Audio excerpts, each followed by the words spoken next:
नमस्कार, स्वागत है साहित्यिक झरोका चैनल पर। आज हम करेंगे संत रविदास के साहित्य की विशेषताएं। इनके जीवन के बारे में मैं पहले वीडियो डाल चुकी हूं, उसका लिंक मैं इस वीडियो के डिस्क्रिप्शन बॉक्स में डाल दूंगी, तो आप वहां से कर सकते हैं। तो आइए आज इनके साहित्य की विशेषताओं के बारे में जानने का प्रयास करते हैं।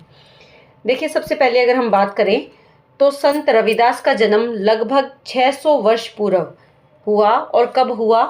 माघ पूर्णिमा के दिन। कहाँ पर हुआ? वाराणसी में हुआ। आज भी वाराणसी में बहुत बड़ा वहाँ धार्मिक स्थल बना हुआ है, जहाँ संत रैदास या रविदास की पूजा की जाती है, या उनके जो भक्त हैं वो वहाँ पर पहुँचते हैं।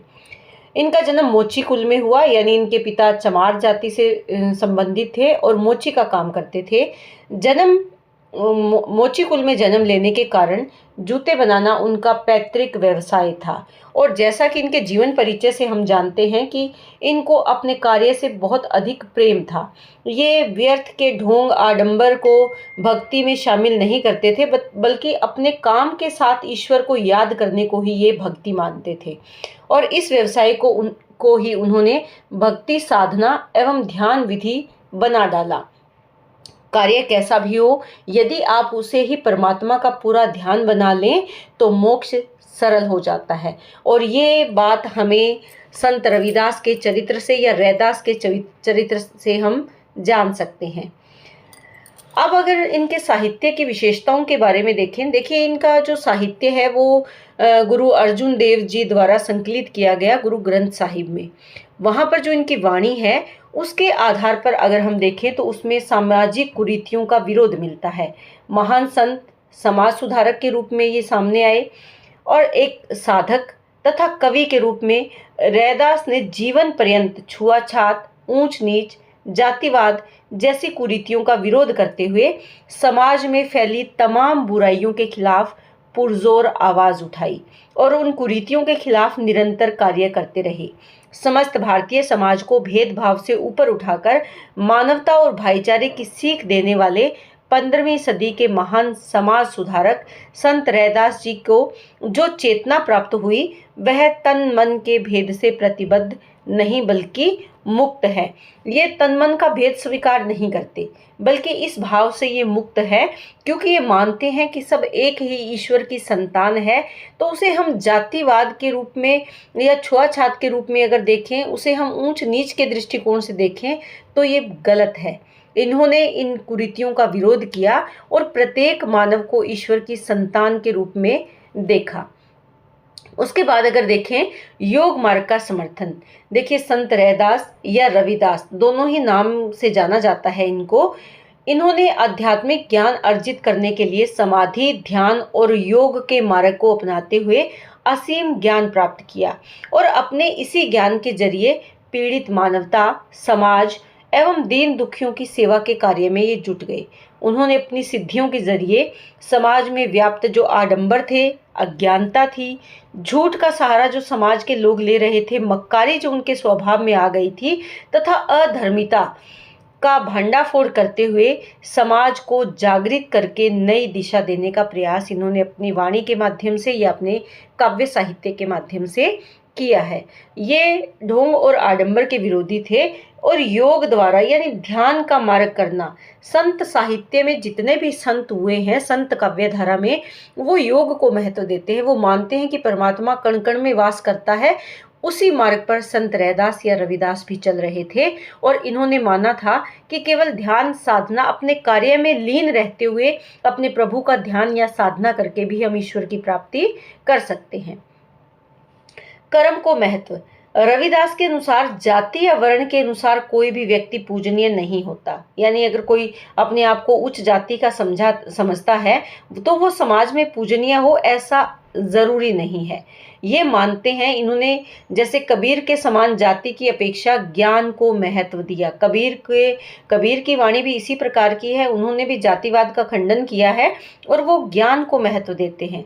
उनका मानना है कि जन्म से ब्राह्मण व्यक्ति जो अज्ञानी गुणहीन है उसे पूजनीय नहीं मानना चाहिए, बल्कि चांडाल जाति का व्यक्ति अगर ज्ञानी और गुणवान है तो हमें उसकी पूजा करनी चाहिए। संत रविदास सामाजिक समता और परस्पर आत्मीयता एवं सौहार्द की प्रतिष्ठा का सफल प्रयत्न इन्होंने किया। वह एक परम संत आचार्य निष्ठ व्यक्ति थे।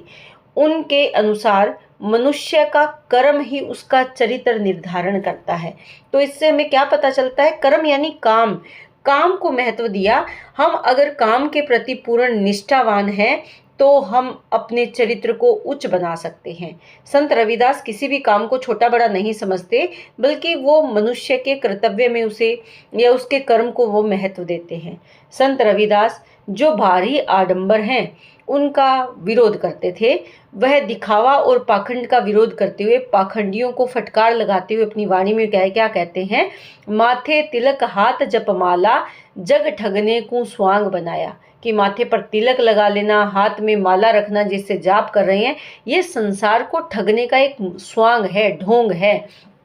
तो इसको ये उचित नहीं मानते, बल्कि अपने कर्म को महत्व देते हैं कि हम जिस कार्य से जुड़े हैं उसी कार्य पर ध्यान लगाकर और उस कार्य के प्रति सत्य निष्ठा से उस मार्ग पर चलकर भी हम परमात्मा की प्राप्ति कर सकते हैं। समन्वयवादी दृष्टिकोण, इनकी जो वाणी मिलती है या इनका जो काव्य है उसमें हमें समन्वयवादी दृष्टिकोण देखने को मिलता है, क्योंकि उनकी दृष्टि में सभी मनुष्य एक समान है और उनका ईश्वर एक है। संत समन्वयवादी थे और उनका एकमात्र उद्देश्य क्या था? विशृंखलित भारतीय समाज में सामंजस्य स्थापित करना। जो बिखर चुका है, जो टूट चुका है, उस भारतीय समाज को एकता के बंधन में बांधना, समता के बंधन में बांधना। वह व्यापक जीवन तत्व और आध्यात्मिक चेतना के आधार पर समरसता स्थापित करने के लिए प्रयत्नशील थे। वे मानव के साथ मानवीय चेतना के सामंजस्य के प्रति यथेष्ट सचेष्ट थे। उनकी सांस्कृतिक चेतना का आधार क्या था? स्वानुभूति, प्रतिभा एवं स्वयं अर्जित ज्ञान। उन्होंने किसी से देखकर या देखा दिखाई ज्ञान नहीं दिया, बल्कि उन्होंने जो स्वयं सीखा, जो अनुभव किया, उसे ही अपनी वाणी के माध्यम से अभिव्यक्त किया और उससे सामाजिक विषमता को दूर करने का प्रयास किया, मानव मानव में भाईचारा स्थापित करने का प्रयास किया और इसी के आधार पर समता, सौहार्द और सहज जीवन का संदेश भी उनकी वाणी से हमें मिलता है। क्या कहते हैं? उन्हीं के वचन है, रविदास एके ब्रह्मा का होई रहो सगल पसार। एक ही ब्रह्मा का सगल सकल या सारे पसार है, प्रसार है। एक माटी सब घर सजे, एके सबकू सिरजनहार। एक ही मिट्टी से सबके घर सजे हैं, यानी सबके शरीर का निर्माण एक ही तरह से हुआ है और सबका सिरजनहारा एक ही प्रभु, एक ही परमात्मा, एक ही ईश्वर है। तो ये समन्वयवादी दृष्टिकोण है। ये धर्म के आधार पर, जाति के आधार पर भेदभाव को स्वीकार नहीं करते। उसके बाद बात करें इनकी भाषा की। देखिए, ये 15वीं शताब्दी का जो समय काल था, ये मुख्यतः अवधी और ब्रज भाषा का समय काल माना जाता है।